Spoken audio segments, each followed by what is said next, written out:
Hello good morning, welcome again on my YouTube channel. आज की इस वीडियो में हम डिस्कस करने वाले हैं हमारा जो टॉपिक है एक एंटी साइकोटिक एजेंट्स, उसके बारे में हम डिस्कस करने वाले हैं। एंटी साइकोटिक एजेंट्स क्या होते हैं और इनके कितने टाइप के होते हैं, इनका जो इंडिकेशंस होते हैं वो कौन कौन से, हम यूजेस इनका कहाँ पे यूज़ करते हैं, कॉन्ट्रा इंडिकेशंस कौन कौन से होते हैं, तो उनके बारे में हम डिस्कस करने वाले हैं डिटेल में। चलो स्टार्ट करते हैं वीडियो को बिना किसी डिस्टर्बेंस के। तो सबसे पहले एंटी साइकोटिक एजेंट्स की अगर हम बात करें तो एंटी साइकोटिक एजेंट से आप क्या समझते हो? साइकोसिस की कंडीशन को ट्रीट करने के लिए जिन एजेंट्स का हम यूज करते हैं उनको हम बोलते हैं एंटी साइकोटिक एजेंट्स। ठीक है, साइकोसिस की जो कंडीशन होती है उसको हम ट्रीट करने के लिए जिन एजेंट्स का यूज करते हैं उनको हम बोलते हैं एंटी साइकोटिक एजेंट्स। तो हम यहाँ पे लिख सकते हैं use to treat the condition of साइकोसिस। ठीक है, यूज टू treat the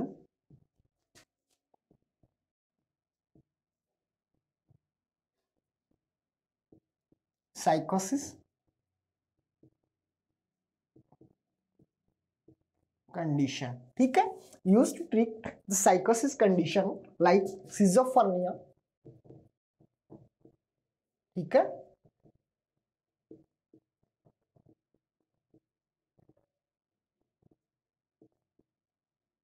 ठीक है, ये एंटी साइकोटिक एजेंट्स होते हैं। Anti psychotic agents means use to treat the condition like schizophrenia. वो एजेंट्स जिनको हम वो एजेंट्स होते हैं जिनको हम साइकोसिस की कंडीशन को ट्रीट करने के लिए हम यूज करते हैं, उनको हम एंटी साइकोटिक एजेंट्स बोल सकते हैं। ठीक है, इनको हम मेजर ट्रैंक्विलाइजर्स भी बोलते हैं और न्यूरोलेप्टिक एजेंट्स भी बोल सकते हैं। ठीक है, दे आर ऑल्सो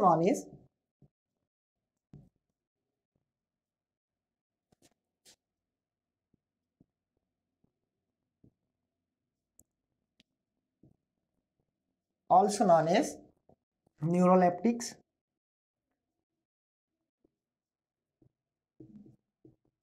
न्यूरोलेप्टिक्स। ठीक है, इनको हम न्यूरोलेप्टिक्स भी बोल सकते हैं या फिर मेजर ट्रैंक्विलाइजर्स भी बोल सकते हैं। ठीक है, तो साइकोसिस वो कंडीशन होती है जिसमें किसी भी कोई भी जो पर्सन होता है उसका रियलिटी से कोई भी वास्ता नहीं होता है, रियलिटी से बिल्कुल हट के होता है। ठीक है, लाइक सिजोफ्रेनिया हो सकता है, हेलुसिनेशन हो सकता है, डिल्यूजन की कंडीशन आपको देखने को मिल सकती है।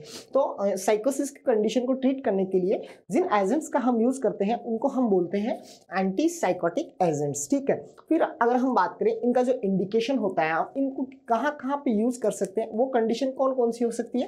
तो इंडिकेशन की अगर हम बात करें,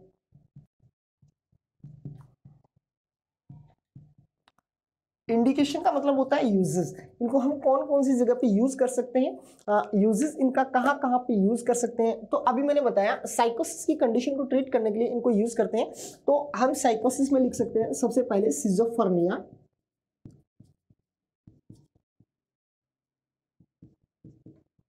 सिजोफ्रेनिया की कंडीशन हो सकती है, कोई भी बाइपोलर डिसऑर्डर हो सकता है। कोई बाइपोलर डिसऑर्डर किसी पर्सन को हो जाता है तो हम उनको एंटीसाइकोटिक जो एजेंट्स होते हैं वो उनको दे सकते हैं। ठीक है, तो बाइपोलर डिसऑर्डर हो सकता है।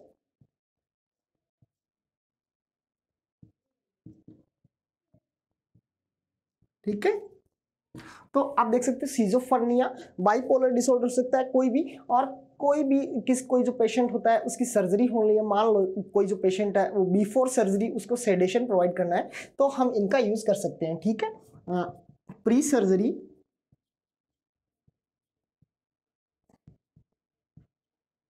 ठीक है, pre surgery sedation.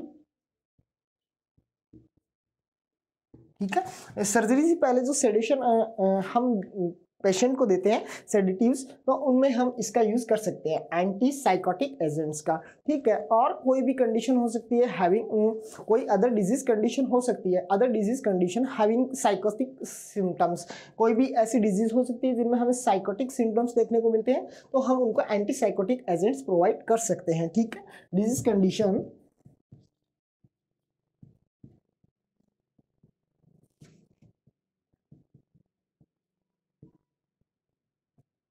Disease condition having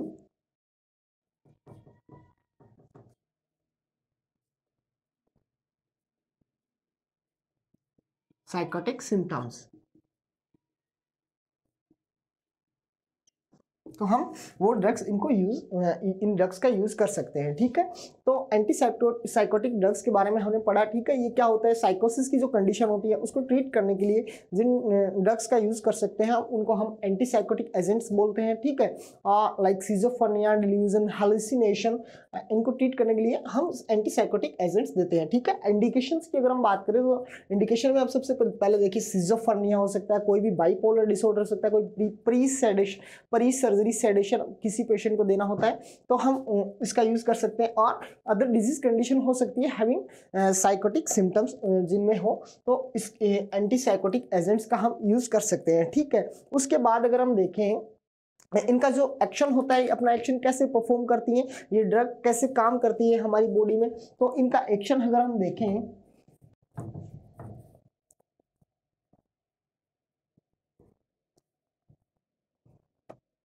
अगर इनके एक्शन के बारे में हम पढ़ें तो एक्शन क्या होता है, they block the dopamine receptor. ठीक है, ये क्या करेगी, अपना जो डोपामिन का जो रिसेप्टर होता है उनको ब्लॉक कर देगी। ये ड्रग्स एंटी साइकोटिक एजेंट्स क्या करेंगी, ब्लॉक दी डोपामिन रिसेप्टर्स। ठीक है, ब्लॉक दी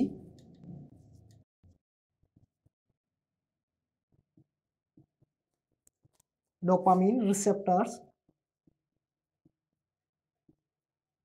ठीक है, they block the dopamine receptors. ठीक है, और उसके बाद अगर हम देखें ये कहाँ पे कर सकती है, आपका एक ट्रैक्ट होता है, आपका एक ट्रैक्ट होता है नाइट्रो, जो ट्रैक्ट होता है नाइग्रो ट्रैक,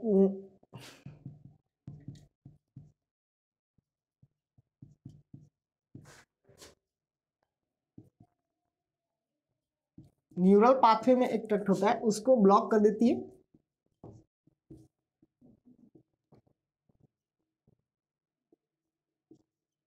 तो अपना एक्शन ऐसे परफॉर्म करती है, ब्लॉक दी डोपामिन रिसेप्टर्स। ठीक है, आपका जो डोपामिन का जो रिसेप्टर होती है उसको ब्लॉक कर देती है और अपना इफेक्ट प्रोड्यूस करती है। ठीक है, तो ये अपना एक्शन परफॉर्म करती है। ऐसे ये ड्रग जो एंटी साइकोटिक एजेंट्स जिनको हम बोल रहे हैं ये।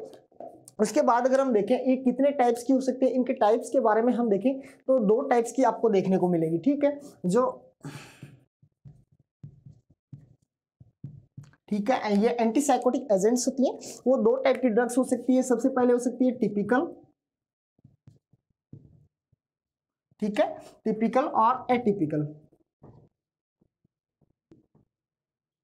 ठीक है, 2 टाइप की ड्रग्स आपको देखने को मिल सकती है, टिपिकल और एटिपिकल। टिपिकल में अगर हम देखें तो 1950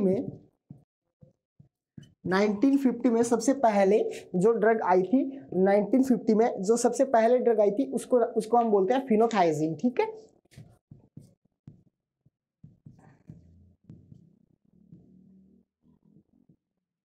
ठीक है, उसके बाद जो ड्रग आई उसको हम बोलते हैं हेलोपेरिडोल, हेलोपेरिडोल। ठीक है, और इधर एटिपिकल इसको हम बोलते हैं first generation,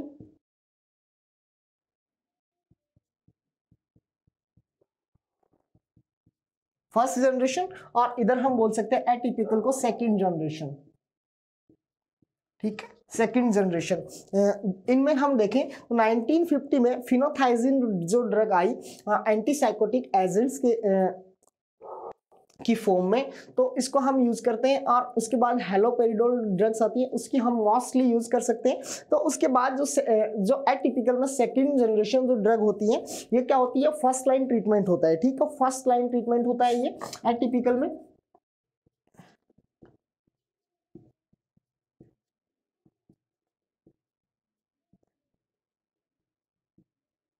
first line treatment होता है इनका एटिपिकल ड्रग्स का। ठीक है, इनका फर्स्ट लाइन ट्रीटमेंट क्या होता है ये मैं अभी आपको बताता हूँ। फर्स्ट लाइन ट्रीटमेंट होता है, और ड्रग्स आप कौन कौन सी हो सकती है, इसमें क्लोजापिन हो सकती है,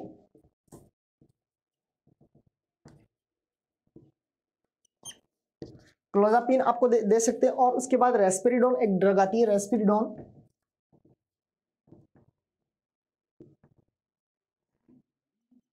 रेस्पिरिडोन जो ड्रग है वो हम यूज में ले सकते हैं। ठीक है, ये ड्रग्स हम काम में ले सकते हैं।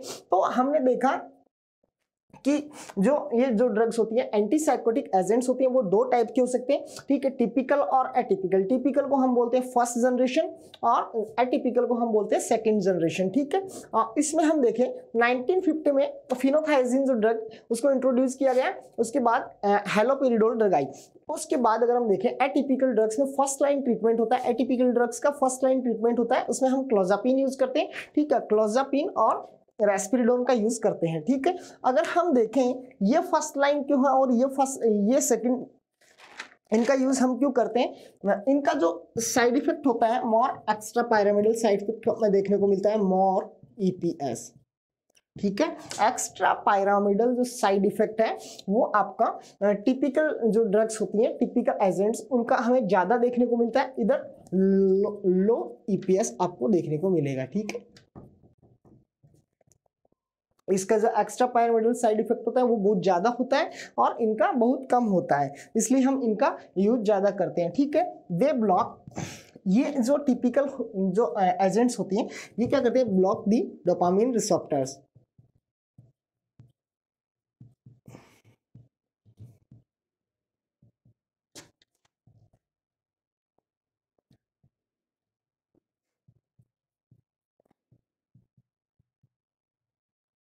They block the dopamine receptors, और ये क्या करेंगी डोपामिन रिसेप्टर को तो ब्लॉक करेंगी और धीरे ब्लॉक करेंगी, means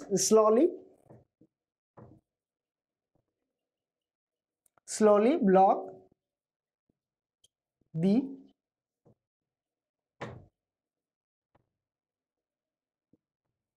dopamine receptor but fastly the serotonin,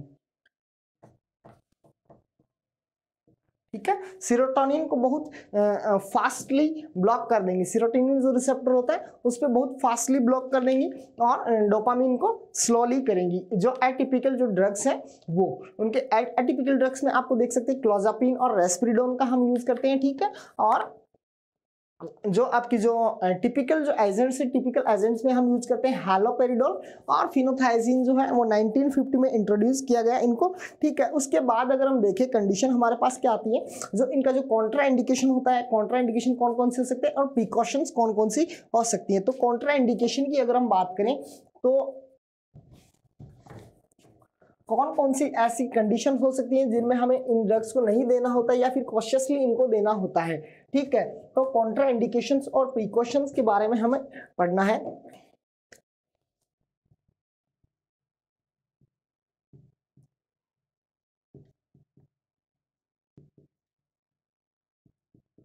आप अगर किसी भी ड्रग्स को, आप किसी भी पेशेंट को कोई भी ड्रग्स आप प्रोवाइड कर रहे हो तो आपको उनका जो साइड इफेक्ट या फिर उनका जो कॉन्ट्रा इंडिकेशन है वो उनको पहले बताना होता है कि इस कंडीशन में आपके पेशेंट को ये ड्रग नहीं देनी है, ठीक है, या फिर कॉशियसली देनी है, ठीक है।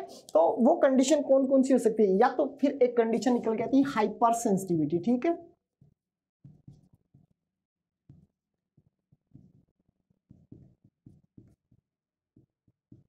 हाइपर सेंसिटिविटी की जो कंडीशन होती है उसमें नहीं देना होता है। अगर ड्रग के लिए कोई भी जो पर्सन है वो हाइपर सेंसिटिव है तो उस ड्रग्स को उस पेशेंट को नहीं देना होता है, ठीक है। उसके बाद अगर हम देखें तो कोई कोमाटोज पेशेंट हो सकता है जो बहुत लंबे समय से कोमा में है, तो उसको हम जो एंटीसाइकोटिक एजेंट्स है वो या तो नहीं देंगे या फिर कॉशियसली दे सकते हैं, ठीक है। उसके बाद अगर हम देखें कोमाटोज पेशेंट हो सकते हैं कोई भी,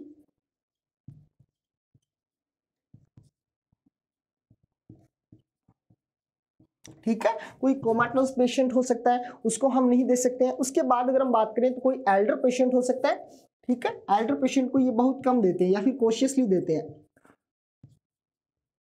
या फिर प्रेग्नेंट, कोई प्रेगनेंसी कंडीशन हो सकती है, pregnancy and lactation,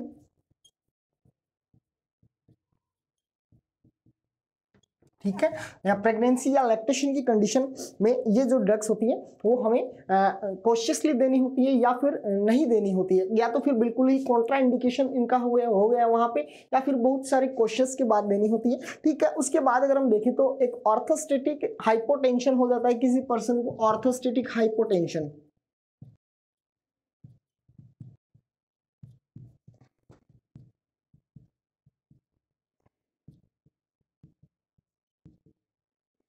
orthostatic hypotension के जो पेशेंट होते हैं उनको हम ये ड्रग नहीं देनी होती है। ठीक है, तो एंटी साइकोटिक एजेंट्स की जो कॉन्ट्रा इंडिकेशन है वो है हाइपोटेंशन, आपकी जो हाइपर सेंसिटिविटी, किसी भी कोई भी पर्सन जो ड्रग के लिए हाइपर सेंसिटिव है तो उस पेशेंट को ये जो ड्रग है वो नहीं देंगे हम। उसके बाद अगर हम देखें कोई भी जो पेशेंट है वो कोमाटोज पेशेंट है तो कोमाटोज पेशेंट को ये ड्रग हम नहीं देंगे। उसके बाद कोई एल्डर पेशेंट है, बहुत उसकी जो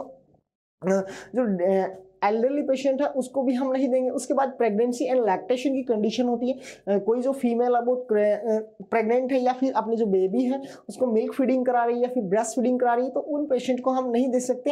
या फिर ऑर्थोस्टेटिक हाइपोटेंशन का जो पेशेंट होता है उनको हम ये ड्रग कॉन्ट्रा इंडिकेटेड है, हम नहीं दे सकते ये ड्रग। ठीक है, फिर अगर हम देखें ये ड्रग के कॉन्ट्रा इंडिकेशन हमने पढ़े, उसके बाद अगर हम देखें कंडीशन हमारी जो कंडीशन निकल के आती है extra pyramidal side effect, EPS जिनको हम बोलते हैं।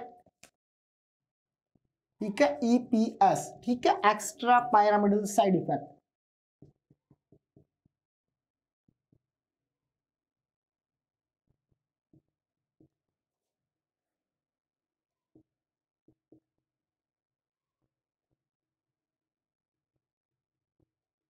ठीक है, एक्स्ट्रा पैरामिडल साइड इफेक्ट। तो इसमें सबसे पहले अगर हम देखें तो पहला जो इफेक्ट आपके सामने निकल के आएगा, बहुत ही इंपॉर्टेंट चीज है ये, आपको पता होना चाहिए। कोई भी ड्रग्स के बारे में आप पढ़ रहे हो तो साइड इफेक्ट्स के बारे में पता होना चाहिए। ठीक है, तो हम एंटी साइकोटिक एजेंट्स के जो एक्स्ट्रा पैरामिडल साइड इफेक्ट्स यहाँ पे पढ़ रहे हैं, तो आपकी जो फर्स्ट कंडीशन आपके सामने हो सकती है वो एक शूडो पार्किंसनिज्म की कंडीशन हो सकती है। ठीक है, शूडो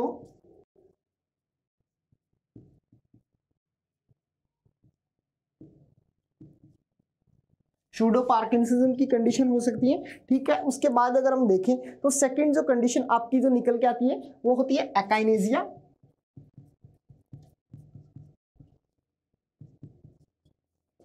ठीक है, जो थर्ड वन जो कंडीशन निकल के आती है वो होती है एक्थीसिया। एक्थीसिया जो कंडीशन निकल के आती है एक्थीसिया। उसके बाद डिस्टोनिया की जो कंडीशन हो सकती है, डिस्टोनिया हो जाता है,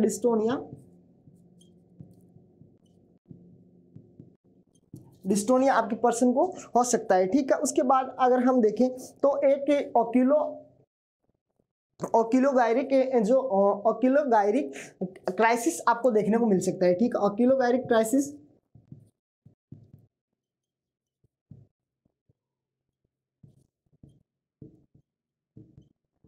ये आपको कंडीशंस आपको देखने को मिल सकती हैं। ठीक है, उसके बाद अगर हम देखें शूडो पार्किंसनिज्म क्या होता है, शूडो पार्किंसनिज्म आपको सफलिंग गेट देखने को मिलेगा।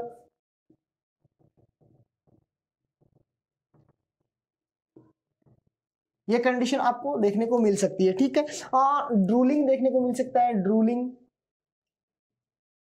ड्रूलिंग ऑफ सलाइवा, ये कंडीशन आपको देखने को मिल सकती है। उसके बाद मसल्स रिजिडिटी की कंडीशन हो सकती है। ठीक है, मसल्स रिजिडिटी आपको देखने को मिल सकती है।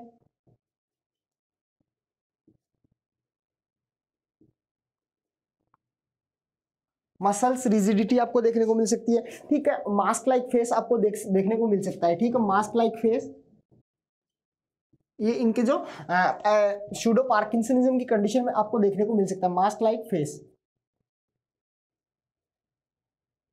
ठीक है, उसके बाद एकाइनेजिया कंडीशन होती है। एकाइनेजिया मींस आप वर्ड से समझ सकते हैं एकाइनेजिया। एकाइनेजिया मींस जो काइनेटिक से रिलेटेड है, इमोशन से रिलेटेड है, absence or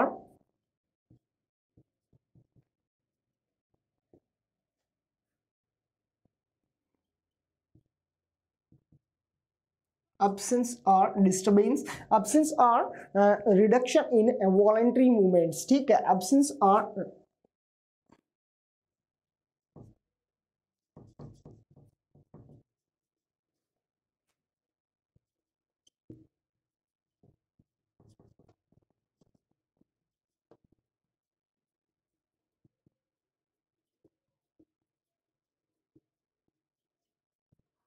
वॉलेंट्री मूवमेंट्स में आपको देखने को मिल सकता है जो वॉलेंट्री मूवमेंट्स है वो आपके अब्सेंस या तो अब्सेंस हो जाएंगे या फिर रिडक्शन हो जाएंगे, उनका रिड्यूस हो जाएगा, ठीक है। उसके बाद जो कंडीशन आपको थर्ड वन कंडीशन आपके सामने देखने को मिल सकती है एक्थीसिया आपको देखने को मिल सकता है। एक्थीसिया मीन्स क्या होता है, सब्जेक्टिव एंड ऑब्जेक्टिव आपका रेस्टलेसनेस, ठीक है, सब्जेक्टिव एंड ऑब्जेक्टिव रेस्टलेसनेस, ठीक है, subjective and objective restlessness,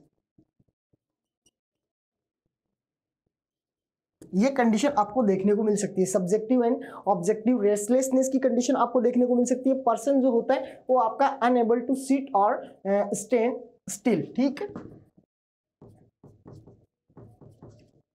unable to sit और स्टैंड स्टिल, ठीक है। और ठीक तरीके से ना तो पेशेंट जो होगा वो आपका बैठ पाएगा, ना ठीक तरीके से आपका जो पेशेंट है वो खड़ा हो पाएगा। They look very restlessness and anxious and uncomfortable feel होगा उसको। दे लुक वेरी अनकंफर्टेबल,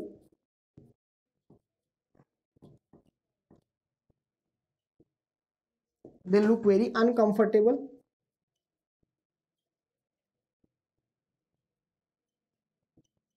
ठीक है।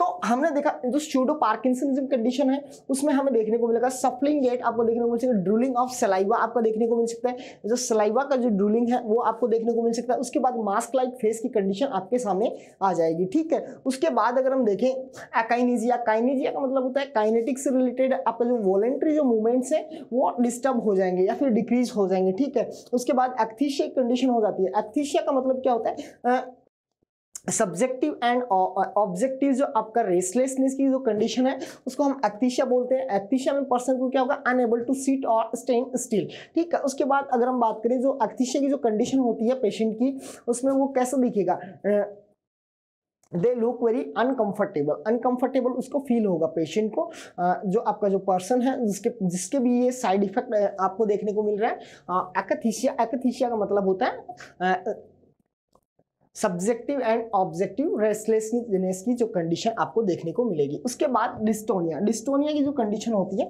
डिस्टोनिया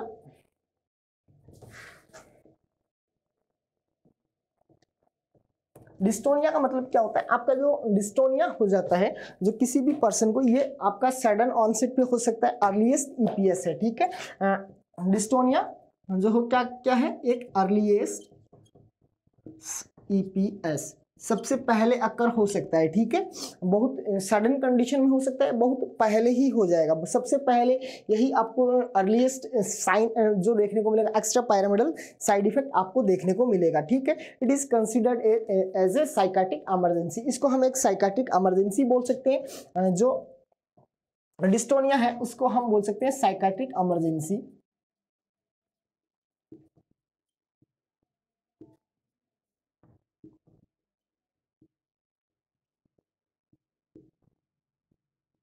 ये क्या होती है, एक साइकाट्रिक इमरजेंसी कंडीशन हो सकती है। इसमें क्या होता है, एक ग्रुप ऑफ मसल्स का स्पाज्म हो जाएगा, सडनली ग्रुप ऑफ मसल्स का स्पाज्म हो जाएगा। वो क्या हो सकती है, आपका फेस हो सकता है, आपकी नेक हो सकती है। ग्रुप ऑफ मसल्स स्पाज्म, कोई भी मसल्स का जो ग्रुप होगा उसमें स्पाज्म आपको देखने को मिल सकता है। Group of muscles,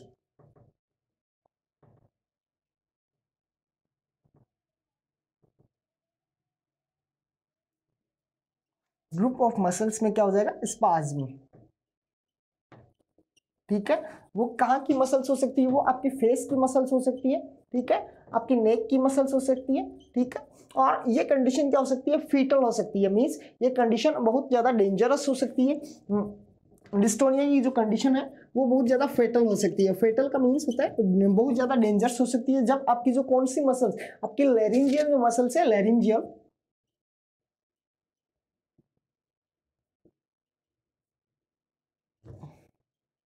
laryngeal muscles का स्पाज्म हो जाएगा तो ये कंडीशन क्या हो जाएगी, फेटल हो जाएगी। यहाँ पे बहुत ज़्यादा घातक हो जाएगी या फिर बहुत ज़्यादा डेंजरस हो जाएगी। ये सब आपको देखने को मिलेगा। तो डिस्टोनिया क्या होता है, अर्लीस्ट ईपीएस है, अर्लीस्ट जो एक्स्ट्रा पैरामिडल साइड इफेक्ट है, इसमें क्या होगा, एक ग्रुप ऑफ जो मसल्स है उनमें स्पाज्म हो जाएगा। वो ग्रुप ऑफ मसल्स कहाँ की हो सकती है, आपके फेस की हो सकती है, आपके नेक की हो सकती है, आपकी जो ये कंडीशन फैटल हो सकती है। तो इसमें हम देख सकते हैं जो लैरिंजियल मसल्स होती हैं, आपकी जो लैरिंग्स की जो मसल्स होंगी उनमें स्पाज्म आपको देखने को मिलेगा। तो उसमें क्या होगा, ये कंडीशन बहुत हार्मफुल हो सकती है या फिर फैटल हो सकती है, घातक कंडीशन आपको देखने को मिल सकती है। ठीक है, उसके बाद अगर हम देखें तो ऑक्यूलोगायरिक क्राइसिस आपको देखने को मिलेगा। ऑक्यूलोगायरिक क्राइसिस, ठीक है, ऑक्यूलोगायरिक क्राइसिस का मतलब क्या होता है, अप्रोलिंग ऑफ आईबॉल्स। ठीक है, इनमें क्या देखने को मिलेगा, अप्रोलिंग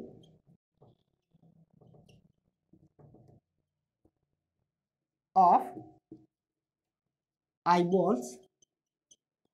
ठीक है, ऑक्यूलोगायरिक क्राइसिस का मतलब होता है अप रोलिंग ऑफ आईबॉल्स। आपकी जो आईबॉल्स है, आपकी जो आंखों की आईबॉल्स है, उनमें आपको अप रोलिंग देखने को मिलेगी। ठीक है, ये क्या होगी, up rolling of eyeballs because of contraction of extra ocular muscles. ठीक है, आपकी जो एक्स्ट्रा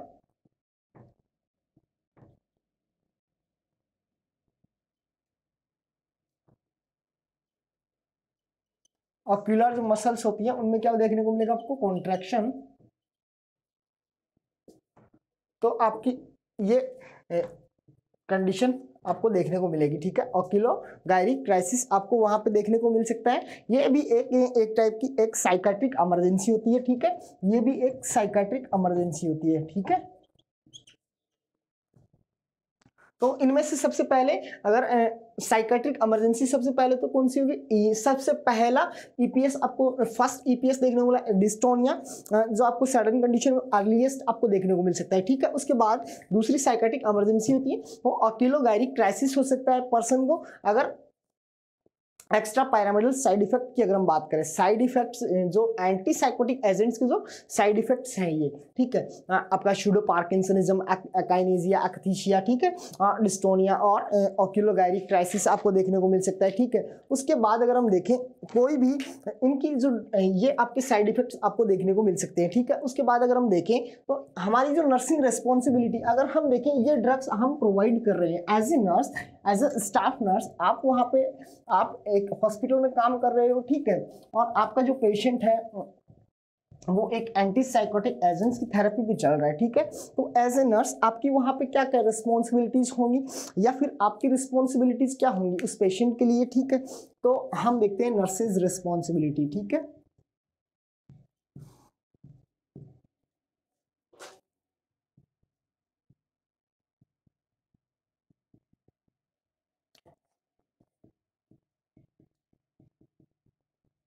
अगर आप कहीं भी कोई भी ड्रग्स आप पढ़ रहे हो तो आप किसी भी ड्रग्स की बारे में आप अब कोई भी ड्रग्स, चाहे वो साइकेट्रिक ड्रग्स हो सकती है या फिर कोई भी अदर ड्रग हो सकती है, अगर कोई किसी भी ड्रग के बारे में पढ़ रहे हो तो आपको नर्सिंग रिस्पॉन्सिबिलिटी, उसकी नर्सिंग रिस्पॉन्सिबिलिटी आपको पता होनी चाहिए। ठीक है, तो एजुकेट द पेशेंट, एजुकेट करना पेशेंट को, educate the patient drug dose के लिए एंड इम्पोर्टेंस ऑफ ड्रग, जो कॉम्प्लाइंस है, ड्रग का जो कॉम्प्लाइंस है उनके बारे में पेशेंट को एजुकेट करना होता है। ठीक है,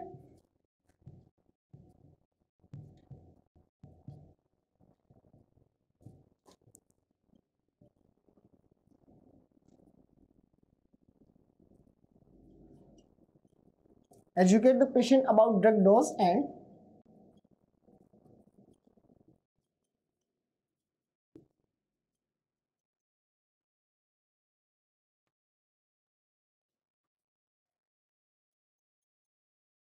ठीक है, educate the patient about drug and compliance of drug. ठीक है, उसके बाद इन्फॉर्म करना हो सकता है, जो पेशेंट है उसको इन्फॉर्म करना होता है। क्या इन्फॉर्म करना है कि वो एक जो वाटर है वो सिप्स के थ्रू मतलब बार बार पानी पीता रहे। ठीक है, उसमें हमें ये बार बार में से जो सिप के थ्रू पानी पीता है, ये क्यों पीता है, क्योंकि उसका ऐसा फील हो सकता है, जो ड्राइनेस ऑफ माउथ उसकी कंडीशन हो सकती है, ड्राई माउथ की कंडीशन को ट्रीट करने के लिए उसको पानी पीना है बार बार में। ठीक है, इन्फॉर्म क्लाइंट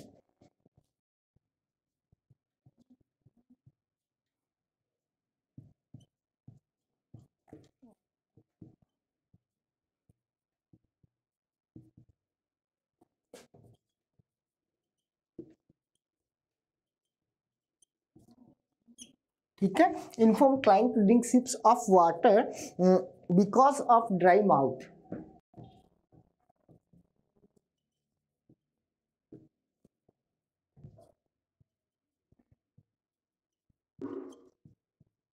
ठीक है, इस कंडीशन को ट्रीट करने के लिए inform the client drink sips of water because of dry mouth को ट्रीट करने के लिए। ठीक है, उसके बाद अगर हम देखें तो जो पेशेंट आपका है उसको laxative and high fibre diet, fibre rich diet उसको पेशेंट को बताना है कि आपको laxative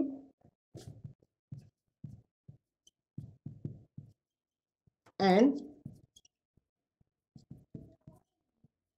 fibre rich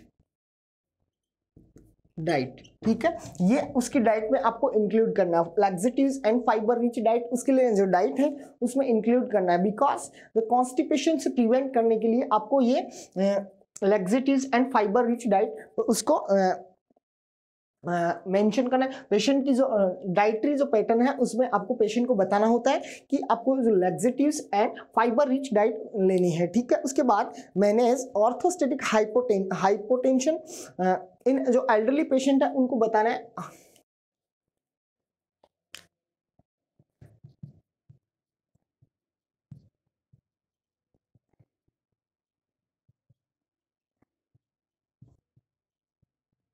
manage orthostatic hypotension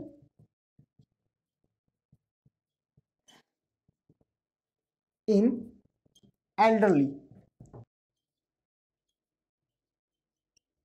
ठीक है, एल्डरली जो पेशेंट है उनमें मैनेज ऑर्थोस्टेटिक हाइपोटेंशन मींस उनको बताना है पोजीशन चेंज करते वक्त आपको थोड़ा सा अगर आप सुपाइन पोजीशन में हैं तो थोड़ा सा उठिए, थोड़ा सा फिर उठ के थोड़ा बैठिए, फिर थोड़ा आराम से आप पोजीशन अपनी चेंज कीजिए। अदरवाइज आपकी जो मसल्स है, आपकी जो मसल्स है उनमें प्रॉब्लम हो सकती है। ठीक है, बिकॉज आपको क्या हुआ है ऑर्थोस्टेटिक हाइपोटेंशन, मैंने थोड़ी देर में पहले पढ़ाया था। ऑर्थोस्टेटिक हाइपोटेंशन जो एल्डरली पेशेंट है उनमें बहुत ज़्यादा हो सकता है। ठीक है, उसके बाद उसको पेशेंट को फोटो सेंसिटिविटी से बचाने के लिए सनरेज जो सन क्रीम होती है, सन क्रीम का यूज करना होता है। ठीक है, टू प्रिवेंट फ्रॉम